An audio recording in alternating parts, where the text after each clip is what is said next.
இலங்கையில் இன்று மிகப்பெரிய பேசுபொருளாக இருக்கிற ஒரு விஷயம் தான் ஈரானிய யுத்த கப்பல். இலங்கையினுடைய கடற்பரப்பு, அதாவது காலி கடற்பரப்பில் இருந்து 40 கிலோமீட்டர் தொலைவில் இந்த ஈரானிய யுத்த கப்பல் இன்றைய நாளில் உதவி கோரியிருந்தது. அதிகாலை 5:08.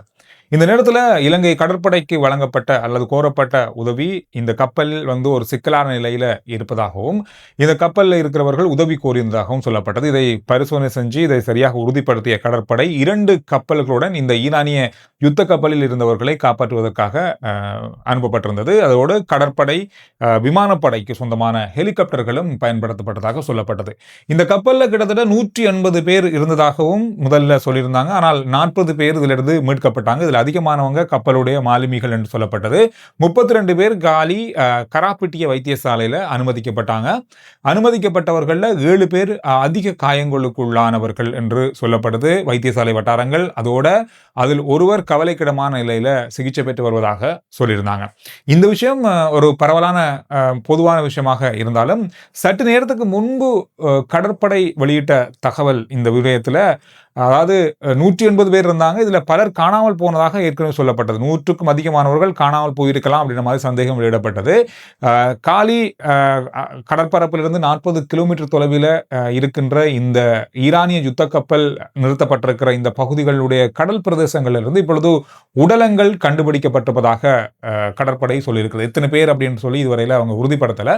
பல உடலங்கள் அங்கு கண்டெடுக்கப்பட்டிருப்பதாக சொல்லியிருக்காங்க. எனவே இந்த விடயமானது கொஞ்சம் பரபரப்பான ஒரு விடயத்தை இன்றைய நாளிலிருந்து ஏற்படுத்தியிருந்தது. இதில் பலதரப்பட்ட கேள்விகள் கேட்கப்படுது. இது யுத்த கப்பல் ஒன்று, இது சாதாரணமாக சேதமடைந்து இந்த கப்பலிலிருந்து உதவி கோரப்பட்டதா அல்லது பழுதடைந்ததா, அல்லது இந்த கப்பலை அமெரிக்க இஸ்ரேல் தாக்குதலுக்கு உள்ளான கப்பலா என்ற மாதிரியான பலதரப்பட்ட கேள்விகள் இருக்கு. ஆனால் உறுதிப்படுத்தப்பட்ட தகவல்கள் எதுகளும் இன்னும் வெளிவரல.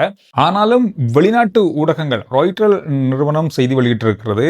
அதாவது இந்த கப்பல் ஒரு நீர்மூழ்கி கப்பல் மூலமாக தாக்கப்பட்டிருப்பதாக அவங்களுடைய செய்திகளில் குறிப்பிட்டிருக்காங்க. இது சர்வதேச பல ஊடகங்கள், முக்கியமான முன்னணி ஊடகங்கள் மூலமாக வெளியான செய்திகளாக இருக்குது. இலங்கை பக்கமாக இது தொடர்பாக இன்னும் அந்த மாதிரியான ஒரு தகவலை உறுதிப்படுத்தலை.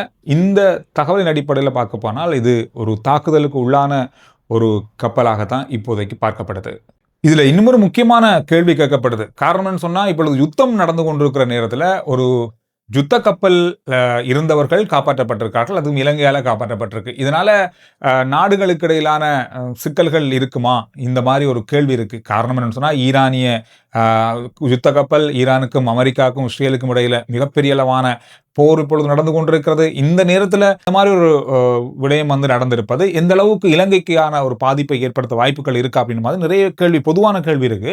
இந்த கேள்விக்கு பதில் எப்படின்னு சொன்னா, அமைச்சர் விஜிதஹேரத் அவர்களே இன்றைய நாள் அதை பத்தி ஞாபகப்படுத்தியிருந்தார். காரணம், இது ஒரு மனிதாபிமான அடிப்படையில் இது செய்யப்பட்டிருக்கிறது. எந்த நாடாக இருந்தாலும் இது இலங்கை செய்ய வேண்டிய கட்டாயம் இருக்கு. காரணம், 1979 செய்யப்பட்ட கடல் பாதுகாப்பு ஒப்பந்தம். இந்த ஒப்பந்தத்தில் இலங்கை மிக முக்கியமாக இருக்கிறது. பல நாடுகள் இதில் இருக்காங்க.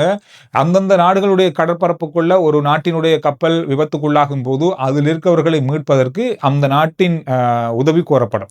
அந்த நேரத்தில் செய்ய வேண்டிய கடமை கட்டாயம் இருப்பது. அதனால இலங்கை இந்த உதவியை செஞ்சிருக்கு. நிறைய பேருடைய கேள்வி, 40 கிலோமீட்டருக்கும் வெளியே தான், நம்ம கடற்பரப்புக்கும் வெளியே தானே இது நடந்திருக்கு அப்படின்னு மாதிரி நிறைய பேருடைய கேள்வி இருந்தது. என்னதான் 40 கிலோமீட்டருக்கு வெளியே இருந்தாலும் இலங்கைக்கு அருகாமையில் இலங்கையால் தான் உடனடியாக உதவி செய்யக்கூடிய அந்த தன்மை இருப்பதால அந்த கப்பல் இருந்து உதவி கோரப்பட்டது. அதன் அடிப்படையில் தான் இலங்கை இந்த உதவியை செஞ்சிருக்காங்க. இது ஒப்பந்தம் அடிப்படையிலையும் இருக்கு, மனிதாபிமான அடிப்படையிலையும் இருக்கு அப்படின்றதுதான் இப்ப இலங்கை பக்கமாக சொல்லப்படுகின்ற விஷயம். அதுதான் உண்மையும் கூட. எனவே இந்த அடிப்படையில் தான் இந்த காப்பாற்றும் நடவடிக்கை நடைபெற்றிருக்கிறது.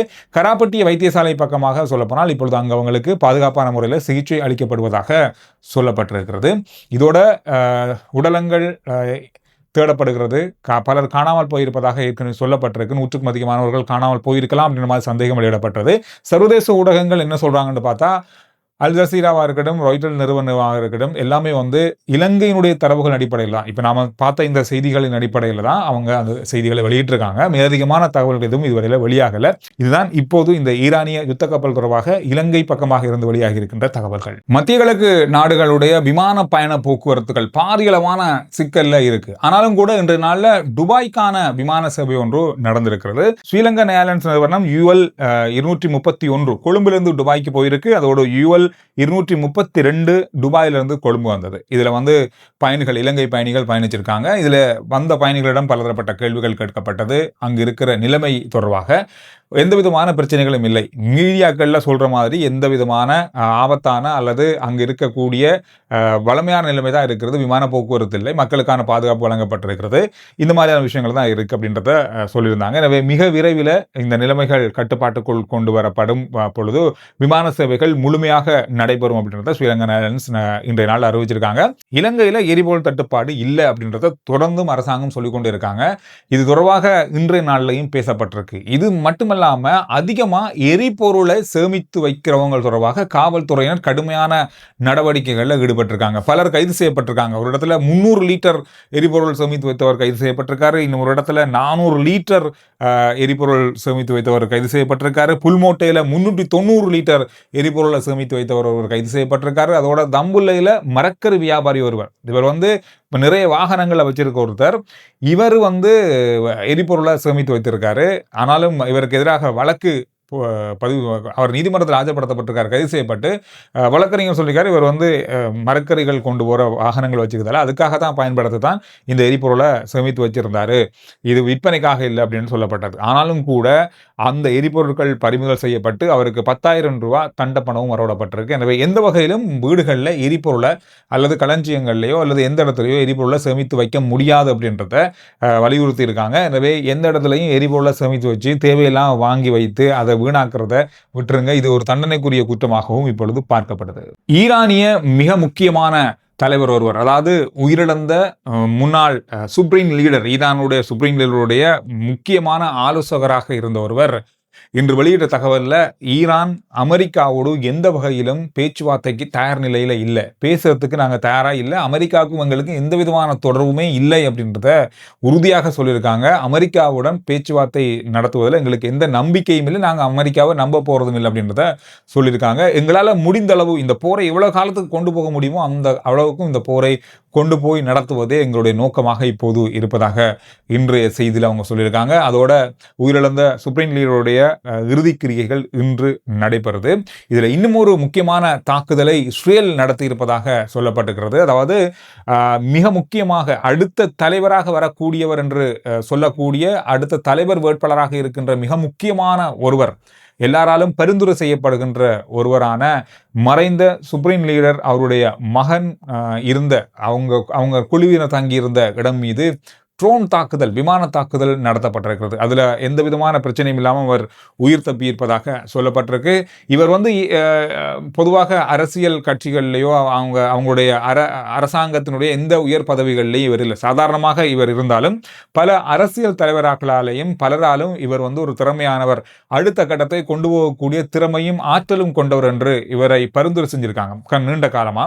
அது மட்டும் இல்லாமல் 2008ஆம் ஆண்டு அமெரிக்காவால் எடுக்கப்பட்ட தரவுகள் அடிப்படையில் அடுத்த தலைவர் யார் அப்படின்ற தரவுகள் அடிப்படையில், புலனாய்வு அடிப்படையில் இவரைத்தான் அவங்களும் வந்து ஊகிச்சிருக்காங்க. இவராக தான் இருக்கணும்னா இவரை பற்றி தான் அங்கே உள் பக்கமாக பேசப்படுது, அரசியல் பக்கமாக பேசப்படுது. ஆனால் எந்த உயர் பதவியிலையும் இவர் இல்லை அப்படின்றதால இவர் மேலே ஒரு கண் வைத்திருந்திருக்காங்க. இன்றைய நாளில் அவர் இருந்த இடங்கள் மீது தாக்குதல் நடத்தப்பட்டிருக்கிறதால இது தொடர்பான செய்தி ஒன்று இன்றைய நாளில் அல் ஜசீரா தொலைக்காட்சியின் மூலமாக வெளிக்கொண்டுவரப்பட்ட செய்தியில் பார்க்கக்கூடியதாக இருந்தது. இதில் அவர் எந்த விதமான காயங்களும் இல்லாமல் உயிர் தப்பி இருப்பதாகவும் இன்று அவருடைய தந்தையாருடைய இறுதிக்கிரியைகளுக்கு அவர் கலந்து கொள்வார் அப்படின்ற மாதிரியும் சொல்லியிருக்காங்க. இந்த விஷயங்களை நீங்கள் அவதானித்து கொண்டிருக்கீங்க. மத்திய கிழக்கு நாடுகளில் பலர் இப்பொழுது இந்த வீடியோ பார்த்து கொண்டிருப்பீங்க. அந்த பிரதேசங்களில் நீங்கள் இருக்கிற பிரதேசங்களில் நிலைமை எப்படி இருக்குது அப்படின்றத கருத்துக்களில் சொல்லுங்கள். ஆர்ஜே சந்துரு ரிப்போர்ட் வாட்ஸ்அப் தன்னுடைய லிங்க் வந்து முதல் கமெண்ட்ஸ்லையும் டிஸ்கிரிப்ஷன்லையும் இருக்குது. ஃபாலோ பண்ணி வைங்க. சுருக்கமான விரைவான செய்திகளை நீங்கள் அதில் அறிந்து கொள்ளலாம்.